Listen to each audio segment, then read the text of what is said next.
ثم الصلاة على المختار في القدم مولاي صل وسلم دائما ابدا على حبيبك خير الخلق كلهم بسم اللہ الرحمن الرحیم۔ حضرت موسیٰ علیہ السلام سے یہودیوں نے 3 سوالات کیے تو جناب موسیٰ علیہ السلام نے فرمایا خدا کا خوف کرو، یہ کیسی باتیں کر رہے ہو؟ انہوں نے 3 سوالات یہ کیے کہ اللہ کو نیند اور اونگ آتی ہے؟ آپ نے فرمایا توبہ کرو۔ دوسری بات کہنے لگے جی کیا اللہ تعالیٰ صلاۃ پڑھتا ہے؟ آپ نے فرمایا توبہ کرو۔ انہوں نے کہا اللہ تعالیٰ رنگ لگاتا ہے؟ فرمایا توبہ کرو۔ یہ 3 باتیں آپ نے ارشاد فرمائیں اور پھر اللہ تعالیٰ کے حضور حاضر ہوئے، وحی ہوئی، عرض گزار ہوئے، پروردگار عالم یہ انہوں نے سوالات کیے ہیں تو کیا اللہ پاک نے فرمایا میرے کلیم انہیں جا کے کہو صبغۃ اللہ ومن احسن من اللہ صبغہ، یہ ساری کائنات اللہ کی تو رنگ ہیں، یہ کس کے رنگ ہیں؟ کوئی تو ہے جو نظام ہستی چلا رہا ہے، دکھائی نہ دے نظر بھی آ رہا ہے، وہی خدا ہے، وہی خدا ہے۔ یہ سارے رنگ اللہ تعالیٰ کے ہیں۔ دوسری بات جو انہوں نے پوچھی ہے کہ اللہ صلاۃ پڑھتا ہے، انہوں نے کہا ہاں اللہ صلاۃ پڑھتا ہے۔ اللہ کی صلاۃ کیا ہے؟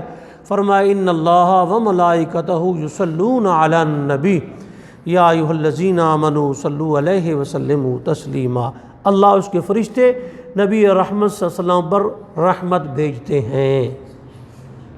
تیسرا سوال یہ تھا کہ اللہ تعالیٰ کو نیند یا اونگ آتی ہے؟ تو اللہ پاک نے فرمایا کہ 2 شیشے کے برتن باؤل لے کر نہ ان میں پانی بھر کے انہیں ایسے کر کے آپ رات کو کھڑے ہو جائیں۔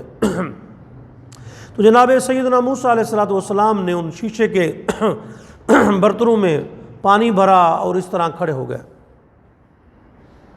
ساری رات کھڑے رہنا ہے، ظاہر بات ہے 1 گھنٹہ 2 گھنٹے 4 گھنٹے نیند آ گئی، پھر تھوڑی سی میں چونک آئی، نیند آئی تو وہ باؤل آپس میں ٹکرائے گر گئے، پانی بھی ٹوٹ گیا، پانی بھی گر گیا، برتن بھی ٹوٹ گئے، آپ کو نیند آ گئی تھی۔ تو پھر اللہ کی بارگاہ میں عرض گزار ہوئے مالک میں معافی مانگتا ہوں، مجھے نیند آ گئی تھی، اونگ آ گئی تھی، برتن بھی ٹوٹ گیا، پانی بھی گر گیا۔ تو اللہ پاک نے فرمایا نہیں، تمہارے سوال کا جواب آ گیا۔ وہ پوچھتے ہیں نا اللہ تعالیٰ کو نیند آتی ہے یا اونگ آتی ہے، انہیں کہو مجھے ایک لمحہ نیند آئی ہے تو یہ برتن ٹوٹ گئے، اگر اللہ کو نیند ہے تو کائنات کا نظام کیسے چلے؟ لا تأخذہ سنۃ ولا نوم، نہ اسے نیند آتی ہے نہ اونگ۔ تو بلا شاہ صاحب تھے ہمارے سید خورشید احمد گیلانی صاحب رحمۃ اللہ تعالیٰ علیہ، وہ فرمایا کرتے تھے بات یہ ہے اللہ کو نیند اور اونگ نہیں آتی، اگر آتی ہوتی تو کوئی بندہ کسی وقت پکارنا چاہتا تو کیسے پکارتا؟ دروازہ ہے بھئی 12 بجے بند ہو گیا، عدالت بند ہو گئی، چھٹی کا دن ہے، فلاں ہو گیا، وہ نہیں آئے، فرمایا وہ ہر وقت لا تأخذہ سنۃ، جب پکارو اللہ تمہاری پکار کو سنتا ہے، نہ اسے نیند آتی ہے نہ اللہ کو اونگ آتی ہے، اللہ تعالیٰ اس سے پاک ہے۔ تو قرآن کریم فرقان حمید کی یہ سورہ بقرہ کی جو آیت الکرسی ہے، آیت الکرسی شریف، ہمارے ہاں یہ ہوتا ہے جی ہم نے نماز پڑھی ہے اب گناہوں سے بچ جائیں، کیسے بچیں گناہوں سے؟ تو جناب بہترین طریقہ ہے، پیارے آقا محمد صلی اللہ علیہ وسلم کا حدیث پاک ہے، امام بہقی نے اس کو روایت فرمایا شعب الایمان میں، سرکار فرماتے ہیں جو آدمی توجہ کے ساتھ آیت الکرسی ایک فرض نماز کے بعد پڑھ لے، دوسری نماز تک وہ گناہوں سے بچا رہے گا۔ معمول بنا لے، چھوٹا سا معمول ہے، کوئی مشکل نہیں ہے۔ فرمایا جس شخص نے ہر فرض نماز کے بعد آیت الکرسی کو پڑھا اللہ تعالیٰ اس کو دوسری نماز تک اپنی حفاظت میں رکھتا ہے۔ اور دوسری روایت وہ بھی امام بہقی نے روایت کی ہے، آقا پاک فرماتے ہیں جو فرض کے بعد آیت الکرسی پڑھے اس کے اور جنت کے درمیان صرف موت حائل ہے، مرتے ہی جنت میں داخل ہو جائے گا۔ تو کتنا اس کے فوائد، کتنی اس کی برکات ہوئی۔ پھر حضرت امام بخاری رحمۃ اللہ تعالیٰ علیہ روایت فرماتے ہیں کہ حضرت ابو ہریرہ رضی اللہ تعالیٰ عنہ یہ وزیر مال تھے، ان کی ذمہ داری تھی غلہ کی حفاظت کرنا، تو یہ رات کو حفاظت کر رہے تھے، ایک چور آیا تو اس نے وہ غلہ چوری کر لیا، تو آپ نے اس کو فرمایا ہوئے ایک ہی کردہ پہ ہیں، پڑھ لیا میرے بچے چھوٹے چھوٹے نے میرے معاف کر دو، تو میں جناب ہوں میں پھر نہیں آواں گا۔ تو آپ نے فرمایا چھوڑ دیا۔ صبح کو جب سرکار کی بارگاہ میں گئے تو پیارے آقا مولا صلی اللہ علیہ وسلم نے فرمایا ابو ہریرہ رات والے چور کا حال سناؤ۔ خبر ہی نہیں نبی کو جی، بے خبر ہو تم، بے خبر ہو، نبی پاک کو خبر ہے۔ فرمایا رات والے چور کا حال سناؤ۔ انہوں نے یا رسول اللہ ایسا ہوا، اور اس نے کہا مجھے مجبوری ہے، مجھے چھوڑ دیں۔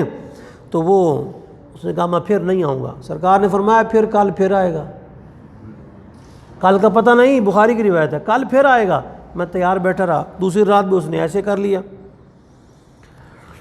پھر سرکار نے پھر صبح آئے، اپنے فرمایا ہاں یا رسول اللہ۔ اس نے کہا آج چھوڑ دیں، بس ہن آخری وعدہ ہے، ہن میں نہیں کچھ کرنی، ہن معافی ہے۔ تو میں نے چھوڑ دیا۔ آپ نے فرمایا اس نے جھوٹ بولا ہے، وہ کل پھر آئے گا۔ تیسری رات جناب وہ پھر آ گیا۔ تو ابو ہریرہ پاک نے جفا پا لیا، انہوں فرمایا نہیں چھڈاں گا تینوں میں۔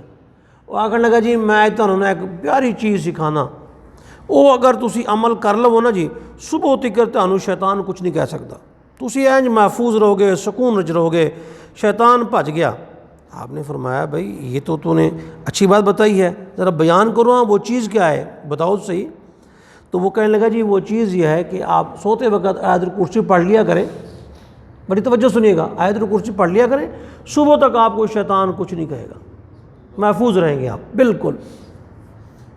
ٹھیک ہے، صبح سرکار کی بارگاہ میں پہنچے تو آقا پاک صلی اللہ علیہ وسلم نے فرمایا سناؤ رات والے چور کا حال۔ حضور بن وظیفہ دے گیا ہے، یہ بتایا۔ تو درس قرآن کون دیتا ہے؟ سنیں ذرا، صرف مولوی نہیں دیتے تھے، یہ درس قرآن دینے والا شیطان تھا۔ یہ آیت الکرسی کی جو فضیلت ہے یہ شیطان نے درس قرآن دیا۔ سرکار نے فرمایا صادقہ وہو کذوب، فرمایا ہائے تے لانتی جھوٹا سی لیکن گل سچی کر گیا، ہے جھوٹا سی گل سچی کر گیا۔ 3 فائدے ہو گئے۔ آیت الکرسی کا اگلا فائدہ جی، سرکار فرماتے ہیں اپنے گھر میں آیت الکرسی رات کو پڑھ لے، اس کے اپنے گھر میں بھی امن رہے گا، ارد گرد کے پڑوسیوں کے امن رہے گا۔ پڑوسی بلا کہاں تک ہوتے ہیں؟ کوئی آپ کو علم ہے؟ 40 گھر پڑوسی کتنے ہوتے ہیں؟ 40 گھر، یعنی 40 گھر اس طرف، 40 گھر اس طرف، 40 اس طرف، 40 اس طرف۔ ایک بندے نے آیت الکرسی پڑھی ہے تو 40 گھروں کو ہر طرف فائدہ ہو گیا۔ آپ اندازہ لگائیں کتنی بابرکت چیز ہے آیت الکرسی شریف، تو اس کو پڑھنے کے ساتھ پھر کتنی برکتیں ہوتی ہیں۔ تو رات کو سوتے وقت آیت الکرسی پڑھ سوئیں۔ اور آپ کہتے ہیں جی میرے اوپر جادو ہے، جن ہیں، چڑیل ہے، مشکلات ہیں، تو بھائی ایک نشست میں چھوٹا سا وظیفہ ہے، تو کچھ ایک نشست میں بیٹھ کر آپ اول و آخر 11 بار درود شریف پڑھ لیں اور آیت الکرسی 41 بار پڑھ لیں، پانی پہ پھونک مار کے پی لیں، فوری جادو ختم ہو جائے گا جیسا بھی ہے۔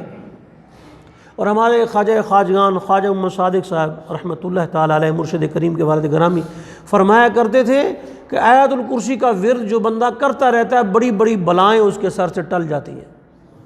میں پھر بتاتا ہوں آپ کو کہ کیسے۔ تو یہ حدیث پاک مولا مرتضیٰ مشکل کشا حضرت علی پاک سے روایت ہے۔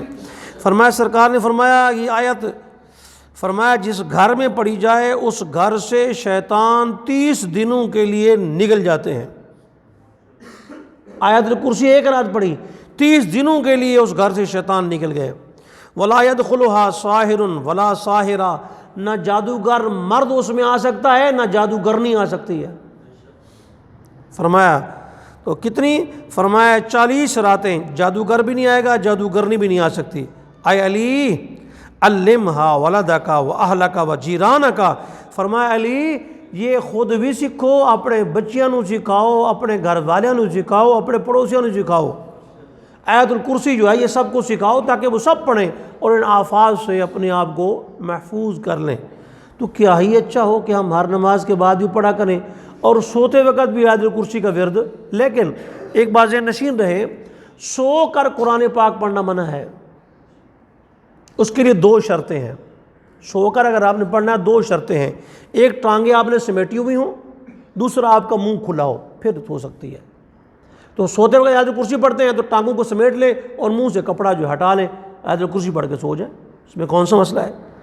آخری بات جی، حضرت مولا مرتضیٰ مشکل کشا حضرت علی فرماتے ہیں، مجھے سرکار نے فرمایا یا علی سن، اے علی سید البشر حضرت آدم ہیں، تے سید العرب میں محمد ہوں، ولا فخرہ، مجھے اس بات پہ کوئی فخر نہیں ہے، و سید الفارس، فارس کے جو سردار ہیں سلیمان فارسی ہیں، اور روم کے جو سید ہیں وہ صہیب رومی ہیں، اور حبشیوں کے جو سردار ہیں وہ حضرت بلال ہیں، اور سارے پہاڑوں کا جو سردار پہاڑ ہے وہ کوہ طور ہے، سارے جمعوں کا سردار، سارے دنوں کا سردار جمعہ کا دن ہے، سارے کلاموں کا سردار قرآن کریم ہے، اور قرآن کریم کی سردار سورہ بقرہ شریف ہے، اور سورہ بقرہ کی سردار آیت الکرسی شریف ہے۔ پھر آپ خود سمجھ لیں اس میں کیا کچھ ہے۔